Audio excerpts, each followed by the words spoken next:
مساء الفل على كل متابعين قناة حريف أفلام. فيلم النهاردة اسمه All the Boys Love Mandy. بيبدأ الفيلم مع ماندي لين، وهي أشهر بنت في مدرستها الثانوية وكمان أجملهم، وكل البنات بيغيروا منها وكل الولاد نفسهم يدخلوا معاها في علاقة. وبنلاقيها رايحة تقابل ولد اسمه إيميت، وده يبقى صاحبها المفضل وأقرب واحد ليها. وبيبقوا مروحين من المدرسة فبيقف يكلمها ديلين، وده شاب معاها في المدرسة برضه بيبقى طمعان فيها وعاوز يدخل معاها في علاقة. وبيعرض عليها انها تيجي معاه حفله هو عاملها في بيته، وبتوافق بس بشرط ان ايميت يروح معاها. وفعلا بيروحوا وبنشوف ايميت واقف قدام المرايه ومكسوف بسبب جسمه الرفيع اللي المفروض الكل هيشوفه في حمام السباحه، وبيقرر يلبس البنطلون بس. وبنشوف ماندي نسيت تجيب مايو معاها وبتبقى قاعده بفستان عادي، فبيجي لها ديلين وبيفضل يعاكسها وبيطلب منها تقلع وتنزل معاه حمام السباحه.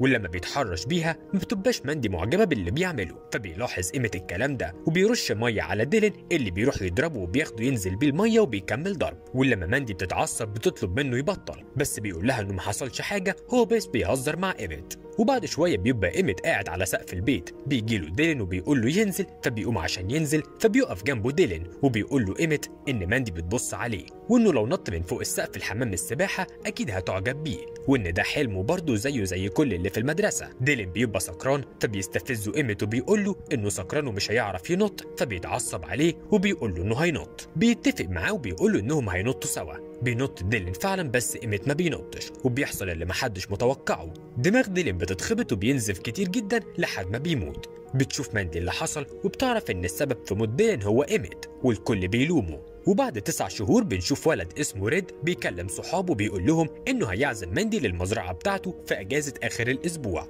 وبيتفق هو واصحابه على مين اللي هيفوز بيها، وبيكون متفق مع بنت اسمها كلوي تحاول تقنعها. وبنشوف ماندي بتجري في حصه الالعاب الرياضيه والكل بيتفرج عليها ومعجبين بجسمها الرياضي، وكل الولاد بيتخانقوا عليها. وبعد ما بتخلص بيجي لها ايميت وبيقول لها انه خلص المفكره، ولسه بيوريها فيها ايه بتيجي كلوي وبتاخد ماندي وبتقول له انه ماندي مش عاوزه تكلمه تاني. وبتبقى ماندي زعلانه منه بسبب اللي عمله في ديلين. وبالليل بتبعت كلوي رساله لريد وبتقول له انه ماندي هتيجي، فبيفرح هو واصحابه الاتنين بيرد وجيك. وفي نفس الوقت بتقول ماندي لعمتها اللي عايشه معاها عشان ابوها وامها ماتوا وهي صغيره انها هتروح مزرعه مع اصحابها اخر الاسبوع، وعمتها بتوافق. بتيجي نهايه الاسبوع وبتركب ماندي مع اصحابها وبيبقوا متقسمين على عربيتين. ولما بيوصلوا المزرعه بيروح ولد اسمه بيرد يتمشى مع ماندي لوحدهم، وبيبقى عاوز يكسب الرهان، بيمسك ايديها وبيقول لها انه غيرهم تماما ولسه هيبوسها. بيجي جارس حارس مزرعه والد ريد وبيقول لهم ان ريد طلب منه يرجعهم لبيت المزرعه عشان ما يتوهوش. وفعلا بيرجعوا البيت وبيجهزوا عشان يروحوا لبحيره يعوموا هناك. بينزلوا يعوموا ويهزروا سوا وبيبقوا فرحانين.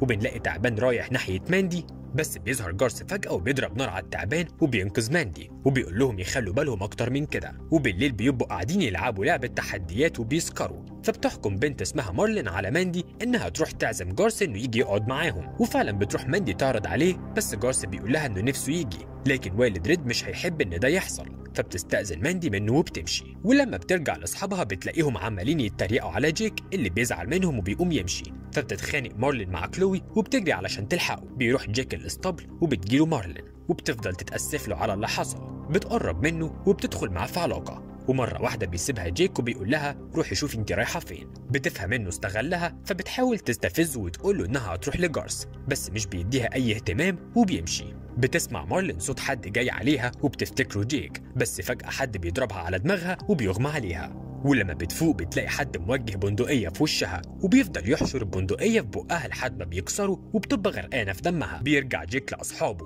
ولما بيسألوه فين مارلين بيقول لهم إنها راحت لجارس، فبيطلب منه ريد يقوم يجيب له بيرة. ولما بيقوم جيك النور بيقطع وبيطلبوا من بيرد يروح يشغل مولد الكهرباء. وفعلا بيروح بيرد عشان يشغله، فبيجي له جارس وبيقول له ان اصحابه ضحكوا عليه وان الكهرباء ملهاش علاقه بالمولد اساسا، فبيتضايق بيرد وبيرجع لهم. وفي نفس الوقت بنلاقي ماندي قامت تجيب شمع، وبيجي لها جيك وبيقول لها ان هو اللي قطع النور عشان عاوز يقعد معاها لوحدهم. ولما بيحاول يبوسها ماندي بتبعده عنها، فبيتعصب عليها وبيقول لها انها زيها زي الكل وما فيهاش حاجه مميزه. ولما بيرجع بيرد بيلاقي النور جه تاني. بيضحك جيك وبيقول له انهم كانوا بيهزروا معاه، وفجاه بيتهور وبيقول لهم انه عاوز يعوم في البحيره دلوقتي، بس محدش بيوافق يروح معاه. فبياخد بندقيه ومفاتيح عربيه وبيروح لوحده، وبيبقوا الكل قاعدين بيسكروا وبيرقصوا.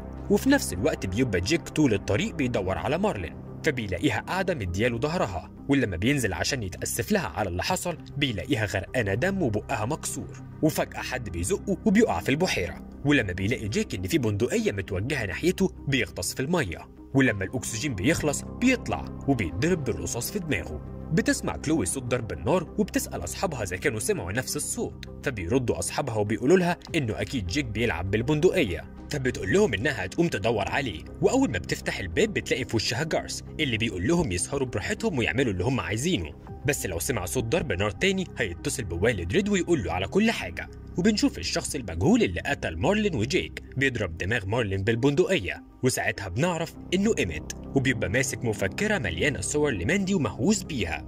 بنرجع لكلوي اللي بتشم كوكايين وبتشوف إيميت غرقان دم، وبتفضل تصرخ وتحلف لاصحابها انها شافت حد بينزف، بس محدش بيصدقها وبيبقوا فاكرينها سكرانه. فبتهديها ماندي وبيخرجوا يقعدوا قدام البيت، فبتيجي العربيه اللي كان سايقها جيك، واللي سايق بيفضل يضرب عليهم صواريخ احتفال وبيمشي. بيفكروا جيك فبيجري بيرد وراه، وبيجي جارس وبيبقى عاوز يتصل بوالد ريد لكن بيفضلوا يتحايلوا عليه ما يتصلش. واول ما بتطلب ماندي منه ما يتصلش بيسيب التليفون، بس بيقول لهم انه هيفضل قاعد معاهم للصبح. اما بيرد بيقدر يوقف العربيه وبيلاقي اللي سايق إيميت مش جيك، وكمان بيحاول يهدده انه هيقتله، فبيمسكوا بيرد وبينزل فيه ضرب. فبيقول له إيميت انه شايفه لما كان بيحاول يبوس ماندي وانه هيموتهم كلهم. بيطلع سكينة وبيضربه في عينه لحد ما بيموته. وفي نفس الوقت بنلاقي جارس قاعد مع ماندي وريد وكلوي وبيتكلم معاهم لحد ما كلوي وريد بيناموا، وبتبقى ماندي مش عارفة تنام. فبيجي لها جارس اللي شكله بقى معجب بيها وبيقول لها انها مش شبه صحابها خالص ومختلفة عنهم، وبيفضلوا يتكلموا مع بعض لحد ما ماندي بتقدر تنام. بيسمع جارس الصوت في الدور اللي فوق فبيطلع عشان يشوف مصدره، وفي نفس الوقت بيكون إيميت دخل البيت وبدأ يحسس على شعر ماندي وإيده فيها دم. ولما بيطلع جارس بيلاقي الراديو يشتغل لوحده، فبيحس ان في حاجه غلط وبينزل جري على ماندي، بس بيكون إيميت خرج بره البيت. بتصحى ماندي مخضوضه وبيلاقي جارس على شعرها دم وكمان على التلاجة، فبيتاكد ان في حاجه غلط وبيقول لها انهم لازم يمشوا دلوقتي. واول ما بيفتح الباب بيتضرب جارس بالنار في كتفه، فبتجري عليه ماندي علشان تنقذه وبتلف قماشه على كتفه وبتقول له انها هتفضل جنبه ومش هتسيبه لوحده. فبيقول جارس الراديو ياخد كلوي ويخرجوا من ورا البيت ويركبوا عربيه ويمشوا، وفعلا بيقوم مع كلوي وبيطلعوا يجروا وبيلاقوا في الطريق جيك ومارلين ميتين، فبتنهار كلوي. ولما بيوصلوا بوابة المزرعة بيروح ريد يبوس كلوي علشان كان معجب بيها، بس بيضرب إيميت النار على ريد وبيقع قدام كلوي وهو ميت، فبتنهار أكتر وبتطلع تجري. ولما بتحاول تستخبى من إيميت بتلاقي بيرد ميت، بتصرخ من الصدمة ومحدش فاهم حاجة، وبتطلع تجري وبيجري إيميت وراها بالعربية. وبتكون ماندي قاعدة جنب جارس اللي بدأ ما يحسش بالدنيا بسبب كتر النزيف، ولسه هتبوسه بيفوق وبيقول لها تروح للكوخ اللي هو عايش فيه وتجيب مفتاح عربية من هناك.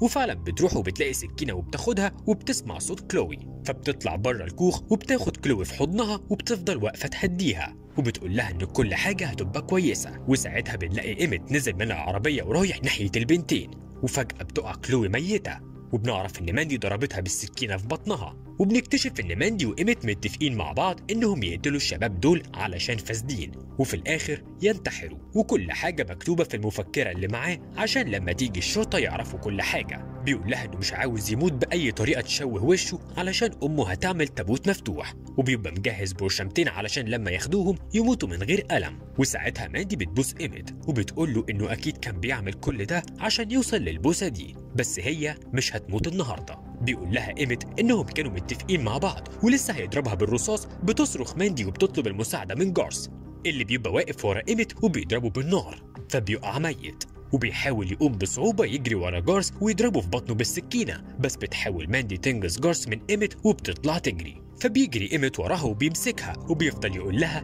إنها لازم تموت معاه. بتفضل تقاوم وهو بيحاول يقتلها، بتمسك خشبة كبيرة وبتفضل تضربه وهو بيعيط وبيترجاها تموت معاه، بس هي بتكمل ضرب فيه لحد ما بيموت. بتضحك ضحكة مجنونة وبتقول إنها عايزة تخلص المدرسة الثانوية الأول وبعدين تبقى تفكر في الموت. بترجع تاخد جارس وبتركبه معاها العربية وبتبقى واخداه للمستشفى، فبيقول لها جارس إنها قدرت تنقذه وبيشكرها، فبتبص له وبتضحك وهي بتفتكر كل اللي ماتوا بسببها.